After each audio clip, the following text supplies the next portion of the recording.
مذہبی لوگوں کے الو بنانے کے طریقے. یاد رہے گا عنوان اسلامیات میں سوچ رہا ہوں نصاب میں شامل کراؤں اس کو, ایم اے اسلامیات میں یہ شامل ہوگا اگر مجھے حکومت ملی تو. مذہبی لوگوں کو الو بنانے کے طریقے. پہلا طریقہ تو وہی عملیات, جن چڑیل بھوت آسے فلانا, اس سے لوگ ایسا عقیدت میں, کیونکہ ہر گھر میں پریشانی ہے, آپ نے جن چڑیل بھوت بول دیا وہ آپ کا مرید ہو جائے گا. وہ نہ مفتیوں کو بزرگوں کو تو دو ٹکے کا نہیں سمجھے گا, وہ کہے گا پہنچے ہوئے تو یہ ہیں, اور کچھ مسمرزم بھی سیکھ لو. یہ مذہبی لوگوں کا کیا ہے یار, وہ پڑھ کے دیتے ہیں حضرت جی کچھ جیسے پڑھ کے دیتے ہیں, بڑا فائدہ ہے, کوئی فائدہ نہیں ہو رہا, لیکن بس دماغ میں کھوپڑی میں بھوسا بھر گیا ہے کہ فائدہ ہوتا ہے. یہ سب سے بڑا طریقہ ہے, اور یہ ایسا حرام خوروں کا ایسا طریقہ کہ ایسے مدرسوں کے محتمم 4 بیویاں لے کے گھوم رہے ہیں, بزنس ان کا اتنا, لوگ پیسہ لا رہے ہیں اور ان کو رکھنے کے لیے جگہ نہیں. اس میں لوگ کہتے ہیں حضرت جی تو پیسے لیتے ہی نہیں, وہ زیادہ بڑا فراڈی ہے جو پیسے نہیں لے رہا, اس کو پتا ہے پیسے لوں گا تو 500 روپے ریٹ ہوگا, جب نہیں لوں گا تو پھر ٹھیک ہو گیا تو 5 کروڑ لا کے دے گا. یہ الو نہیں بنایا کرو مجھے کہ حضرت جی پیسے نہیں لیتے, جو پیسے نہیں لیتے وہ زیادہ بڑا فراڈی ہے.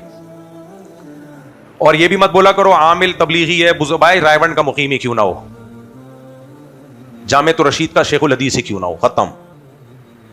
یہ نہیں ہوتا. عامل سے میری مراد جو جن چڑیل بھوت کا کام کرتے ہیں, بس یہ کہہ دیا کافی ہے اتنا. ہم نے بڑے بڑے دیکھے ہیں, تبھی تو میں کہتا ہوں ہے تو لاؤ نا, ہمارے سامنے بھی لاؤ نا, کچھ کرے نا یار, کچھ ہمیں بھی کہیں سے بیٹھ کے آن لائن کی ضرورت ہی نہیں ہے. بالمشافہ جادو کرے, بالمشافہ میرے اوپر یہاں آئے بیٹھے جادو کرے میرے اوپر بیٹھ کے. یہ تمہیں بیوقوف بنانے کے لیے اللہ نے پیدا کیے ہیں, جو تم جیسے معاذ اللہ, بہت معذرت کے ساتھ, کیونکہ مجھے پتا ہے پھر تم بیوقوف بنو گے جا کے ان لوگوں سے. چھوڑ دو یہ زائچے وائچے اور یہ فلیتے پلیتے اور فلانے ملک سے جادو ہو رہا ہے, اور یہ چھوڑ دو ٹوپی ڈرامے. دوسرا مذہبی لوگوں کا بیوقوف بنانے کا, بولو غصہ آ رہا ہے, ڈانٹوں گا, مذاق نہیں, رونا دھونا. 27 رات میں لائٹ بجھا کے روئیں گے, میں نہیں کہہ رہا جو دعاؤں میں رو رہا ہے وہ فراڈی ہے. اپنے بلا وجہ بے گناہ امام کو برا نہ سمجھنا شروع کر دو. ختم قرآن کے موقع پہ رونا آنا نیچرل ہے, لیکن اس رونے سے وہ جیسے آپ کے گناہ اللہ کے سامنے معاف کرا رہا ہوتا ہے نا, پورے سال جو اس نے آپ کے گناہ کیے ہوتے ہیں جو اس کے کھاتے میں, وہ آپ سے معاف کرا رہا ہوتا ہے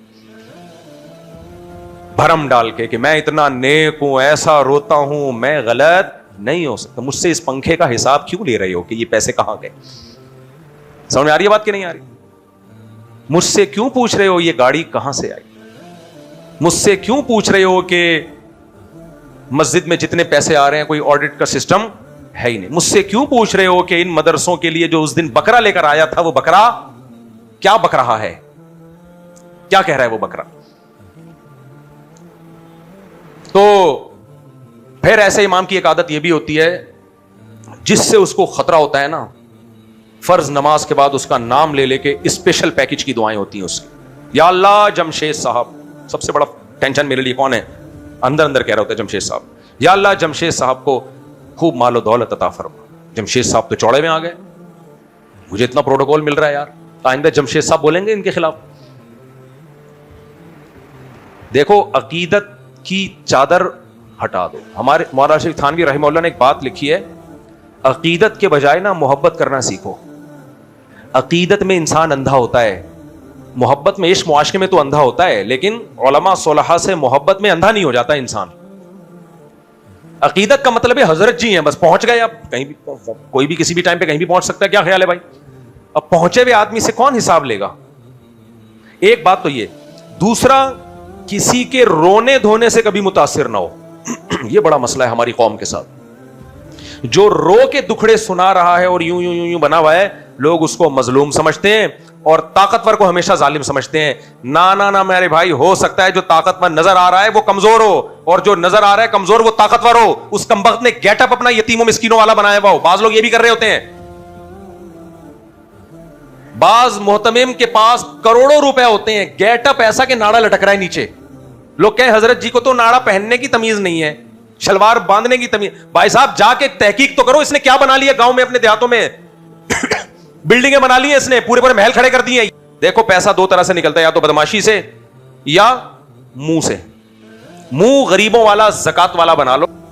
تم خدا کے بندے, تمہارے پاس پیسہ ہے, تم اچھی شکل بنا کے گھومو, لیکن یہ شو کرنا ہے کہ جی میں تو غریب, کچھ ہے ہی نہیں. اس سے لوگ کیا ہوتے ہیں, بولو, متاثر.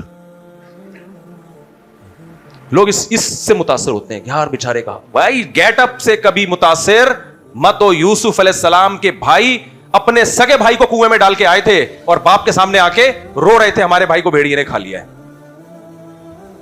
دو آدمی روتے ہیں. فراڈیوں کی دو علامتیں ہوتی ہیں, یا تو بدماشی کرے گا وہ, لیکن اگر بدماشی کی طاقت نہیں ہے تو مظلوم بن کے لوگوں سے پیسہ حاصل کرے گا. تو میرے بھائی جو وقف کی چیزیں ہوتی ہیں, مسجد ہے, مدرسہ ہے, ہم تو حکومت کو بول رہے ہیں کرپٹ ہے, ہمارے تو کیا, لیکن آپ کی مسجد میں کرپشن ہو رہی ہے, آپ کے پڑوس میں مدرسے میں کرپشن ہو رہی ہے, آپ کی ذمہ داری ہے, انتظامیہ کی ذمہ داری ہے جا کے دیکھے پوچھے بھائی کیا ہے یہ. اور پھر وہ مولانا یہ نہیں کہہ سکتے کہ میں تم کون ہوتے مجھ سے پوچھنے والا, نہیں, آپ کو جواب دینا پڑے گا. ہم ہوتے ہیں پوچھنے والے, جواب دو آپ, ورنہ اپنی عزت خود ہمارے ہاتھوں خراب کر رہے ہو.